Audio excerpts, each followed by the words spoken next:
Alright, officially filming this wrap-up because I hate the fact that I have 2 books overdue from the library. Hey y'all, my name is Nat. I hope you're having a terrific day today, and for this video we are going to be doing my May wrap-up. Before we get into anything bookish, however, make sure to hit like and subscribe down below, as well as tell me in the comments what was the worst book you read in May. Okay, once again, we're going to talk about how I am simply flabbergasted that we are 6 months into the year. How does time move this quickly? It's so strange. But at the same time, I'm so glad June is here because I get to go on vacation. A vacation I've been waiting 2 years for. Thank you, Miss Rona. Anyway, before we hop into all of my reviews, let's do my stats as usual. First up, I read 9 books this month. Technically speaking, I actually read 11, but 2 of those I counted in last month's wrap up, so we're not gonna talk about them. Across those 9 books, I read 3,088 pages. That includes converting audiobook hours to pages, but in terms of audiobook hours, I listened to roughly 12 of them. That's only 12 hours. How weird is that? I can't believe that is such a small number. My average rating for the month was 3.67, so pretty middle of the road. I also unfortunately had 1 DNF. Honestly, this DNF was not because I wasn't enjoying the book. It was just, I kind of am like slightly on the verge of a reading slump.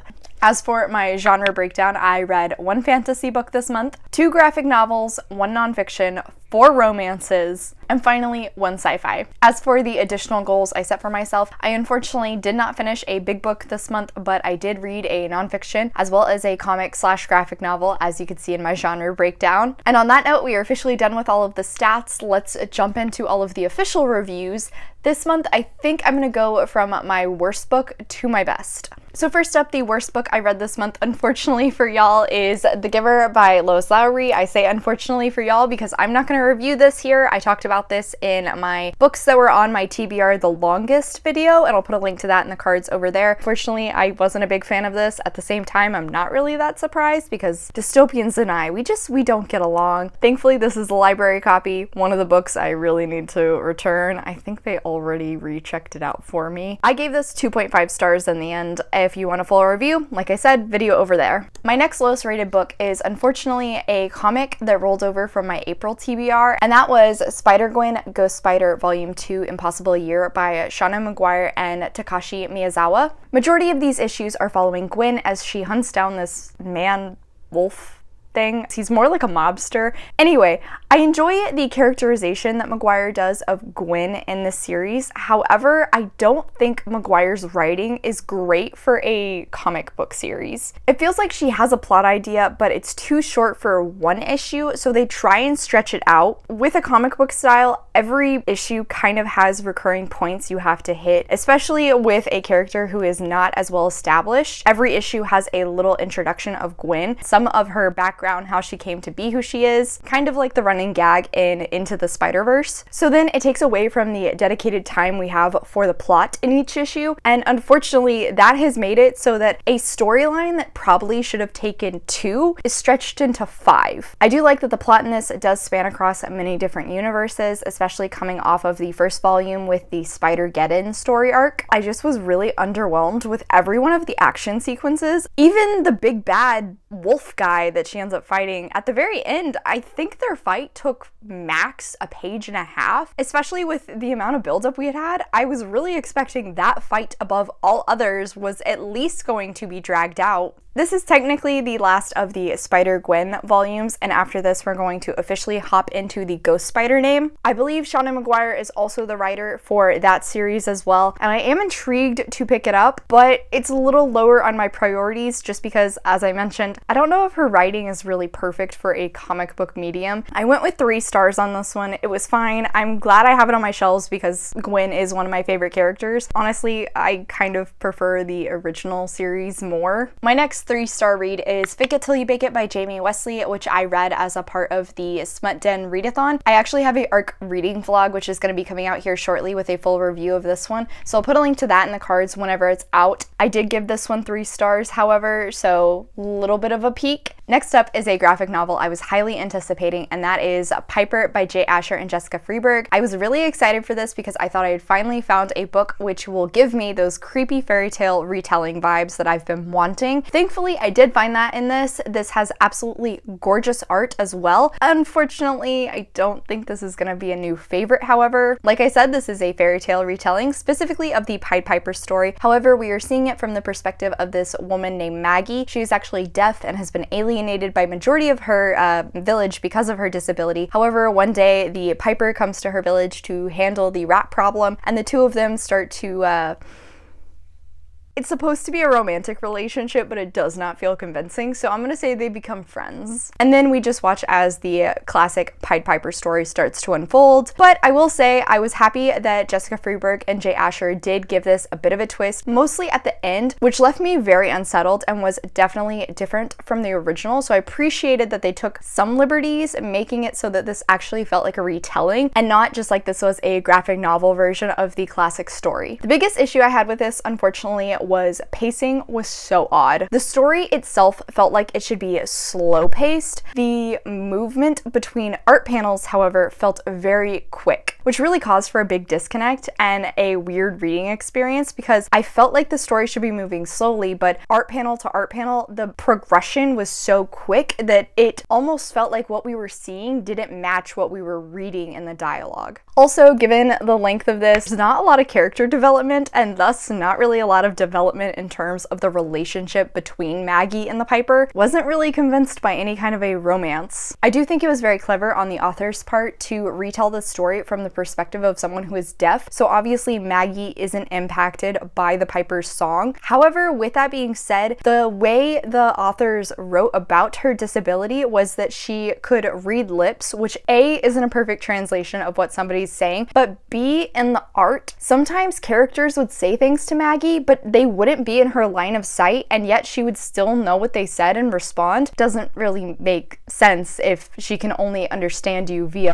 lip reading. Apart from those gripes, however, I really just have to praise the art in this. It is fantastic. I really liked the different color palettes that the illustrator used, particularly to showcase to the reader what is happening within the story, whether we are following the main plot points, whether Maggie is daydreaming, whether we are watching her tell a story, whether we're seeing a flashback. I really enjoyed that. Across the board, all of the characters were very easily identifiable and I wasn't mixing up any of them, which is an issue I've had with other graphic novels in the past. Across the board, art, absolutely stunning. If I was rating this on art alone, I think it probably would be a 5 stars. However, with the gripes I had, I couldn't quite give it that high of a rating, so instead this came out to about a 3.5 in Compile. I'm definitely going to keep this on my shelves because, like I said, it's so beautiful and it's a really small book, so it's not going to take up a lot of space. I would recommend this because I got through it in a single morning, so definitely check this out, particularly if, like me, you love creepy fairy tale retellings. Next up is another book I also read as a part of the Smut Den Readathon, and I don't think I mentioned previously that I actually have a vlog of that, so I'll put a link to that in the cards if you're interested in checking it out. This book fulfilled the prompt of a bodyguard romance, and that was Girl Gone Viral by 𝗖cie RH. This is actually the second in her Modern Love series. I really enjoyed the first one, The Right Swipe, so I was very excited to get into this one. This story is following Katrina, who is the silent partner of the dating app Rhiannon from the first book Created. Katrina is very wealthy and lives a really secluded life. She does not like being in the limelight, which is a reason she is a silent partner of this big name business. However, unfortunately, one day for her, she has a chance encounter with this man, and a woman basically live tweets the entire interaction as though they're on a date. This ends up going viral and she is not happy about it. Lucky for her, however, her bodyguard slash kind of best friend Jazz ends up taking her to his family farm, which is way up north in California. This way nobody can find her. Hopefully the whole situation will eventually just blow over. At the same time, she gets some quality time with Jazz and finally gets to know a little bit more about his background. Jazz is a veteran that is dealing with both mental and physical scars and has had some family drama which has caused a rift. However, once they are back on the farm, of course, we get to see some of that drama, which I just ate up. I will say I didn't really love this as much as The Right Swipe, if I'm being completely honest, and I think a big part of that is because this is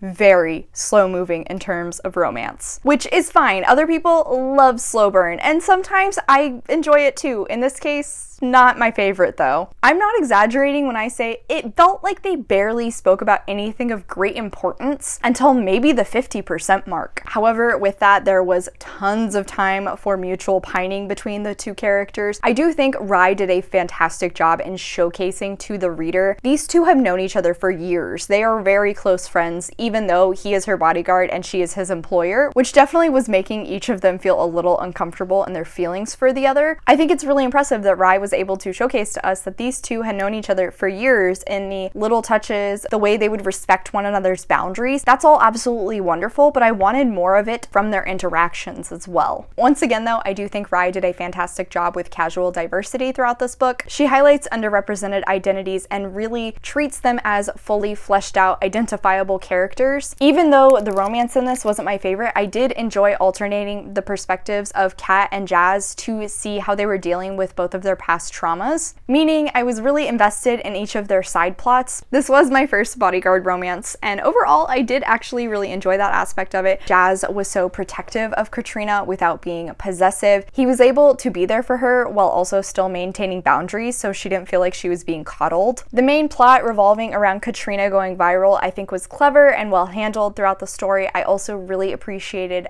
seeing both of these characters deal with their previous traumas and working on their own mental health. All of that felt carefully handled and well executed. The final conflict was pretty predictable, but I did still enjoy the way it played out. In the end, this was a very sweet romance, just not a new favorite of mine, so I went with about 3.5 stars. Definitely 3 chili peppers on this one. Next up for my 4-star reads is my one reread I had this month, and that was The Trouble with 12th Grave by Dorinda Jones. This is the 12th book in the Charlie Davidson series. I feel like I've talked about the series ad nauseum at this point, but if you haven't heard my spiel, this is following Charlie Davidson, who is a private investigator as well as the Grim Reaper. By this point in the series, we are seeing way more of the Grim Reaper aspect than the mysteries, but we also follow her as she falls in love and finds this wonderful found family. I really enjoy this series. I've been having such a fun time rereading it. I love these characters and the growth that this series has gone through to reach the point we're finally at in this book, but I love the mystery in this one in particular and the expansion of the world, looking into the different people who are sensitive to the paranormal. But upon reread, I feel like that was sort of underutilized in comparison to the mystery happening around Charlie's friend Perry and then the razor situation. The ending in this one is also pretty sad if I'm being honest, but I will say it does have me very excited for the last book. Very excited to get to it. I am very excited to finish out my reread and officially finish out the 3 novellas.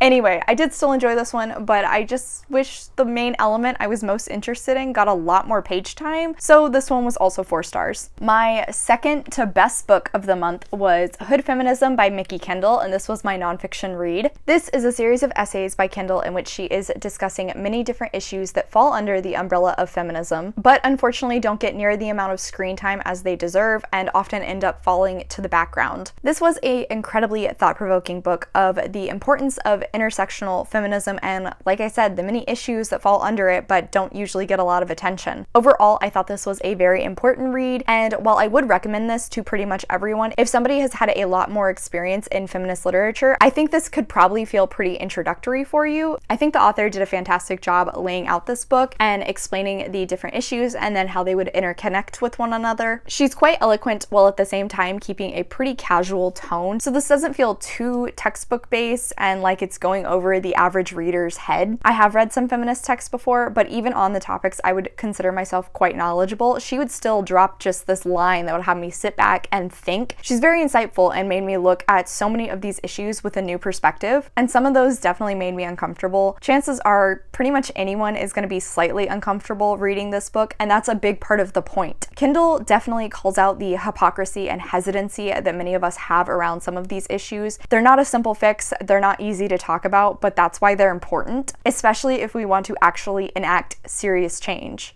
The writing could be kind of repetitive at times, and it was very anecdotal. Occasionally, I think she would veer a little bit too far off topic before circling back. And finally, the one complaint I have is her lack of evidence at certain claims and her citing system just don't match with what I've always learned. And honestly, that's a very specific complaint. It probably would not bug most other people. Like I said, I definitely found this a very thought-provoking read, and I highly recommend this to any person who considers themselves a feminist. I gave it 4 stars in the end. Finally, my favorite book of the month, and possibly a new favorite romance author, is Yes and I Love You by Ronnie Lauren. This was my highly anticipated read for my May TBR, and guys, I'm so glad I finally picked this up. Oh my god, I loved it. This story is following a young woman named Holland who has serious social anxiety as well as Tourette's. She writes for an online publication under the name of Ms. Poppy and is known as being a very sassy, funny entertainment reviewer. However, unfortunately for Holland, one day her boss tells her that they are going to change this from a written medium to a video style, and Holland is terrified of going through with it because she thinks she is going to become a laughingstock when she does not match the visual of Miss Poppy that most people have probably created for themselves. At the same time, we're also following Jasper, who unfortunately ended up not making it big in Hollywood and has recently moved back to New Orleans. He's working as the coffee man at the building where Holland offices out of, and at the same time is attempting to make his improv group go big and also possibly buy his own theater. An awkward first interaction eventually leads into these two kind of sort of becoming friends. Eventually, Jasper agreeing to give Holland some improv lessons, and then a fake dating scenario evolves from there. That is all so much,